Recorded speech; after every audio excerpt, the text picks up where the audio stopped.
জয় রাধে। আজকের পাঠ শ্রী চৈতন্য চরিতামৃত আদি লীলা খণ্ড, শ্রী চৈতন্য মহাপ্রভুর যৌবন লীলা, শ্লোক 303। অতএব আপনে প্রভু গোপী ভাব ধরি ব্রজেন্দ্র নন্দনে কহে প্রাণনাথ করি। সেই কৃষ্ণ সেই গোপী পরম বিরোধ অচিন্ত চরিত্র প্রভুর অতি সুদূর বোধ। তাই ভগবান গোপীভাব অবলম্বন করে ব্রজেন্দ্র নন্দনকে হে প্রাণনাথ, হে প্রাণপতি বলে সম্বোধন করেছেন। তিনি শ্রীকৃষ্ণ, কিন্তু তিনি গোপীদের ভাব অবলম্বন করেছেন। তা কিভাবে সম্ভব? এটি ভগবানের অচিন্ত চরিত্র, যা অত্যন্ত দুর্বোধ্য।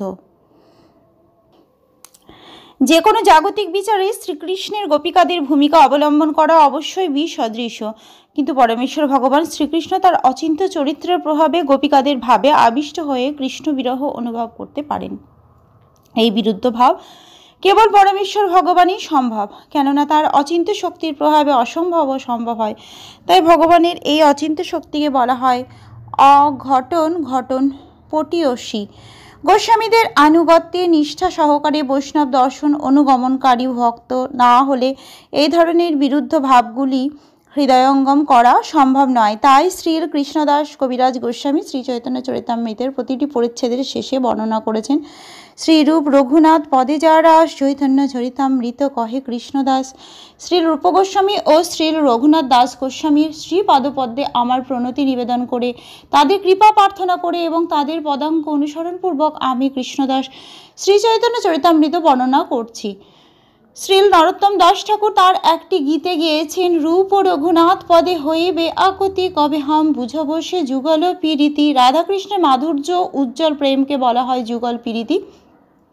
তা জড়বাদী পণ্ডিত, শিল্পী অথবা কবিদের পক্ষে হৃদয়ঙ্গম করা সম্ভব নয়। তা কেবল স্বরগোস্বামীর পদাঙ্ক অনুসরণকারী ভক্তরাই হৃদয়ঙ্গম করতে পারে।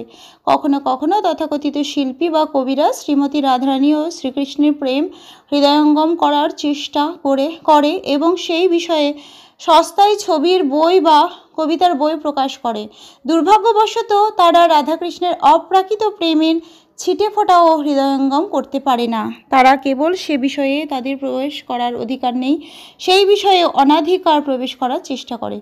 ইথে তর্ক করি কেহ না করে সংশয়, কৃষ্ণের অচিন্ত শক্তি এই মতো হয়। জাগতিক যুক্তি ও তর্কের মাধ্যমে শ্রীচৈতন্য মহাপ্রভুর চরিত্রের বিরোধ ভাব হৃদয়ঙ্গম করা যায় না। তাই এই বিষয়ে কোনো সংশয় প্রদর্শন করা উচিত নয়। আমাদের কেবল বুঝতে হবে যে শ্রীকৃষ্ণের শক্তি অচিন্ত, তা না হলে এই বিরুদ্ধ ভাবগুলি হৃদয়ঙ্গম করা সম্ভব নয়।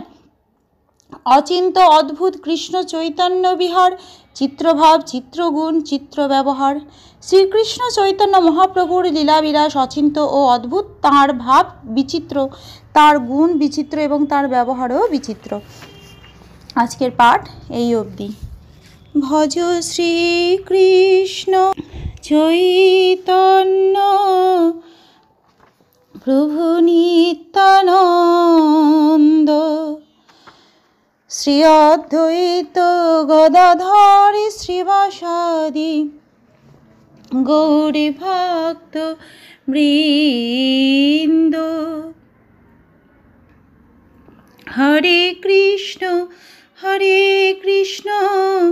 কৃষ্ণ কৃষ্ণ হরে হরে, হরে রাম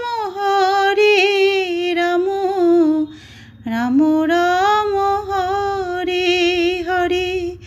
জয় রাধে জয় রাধে, জয় রাধে জয় রাধে, জয় রাধে।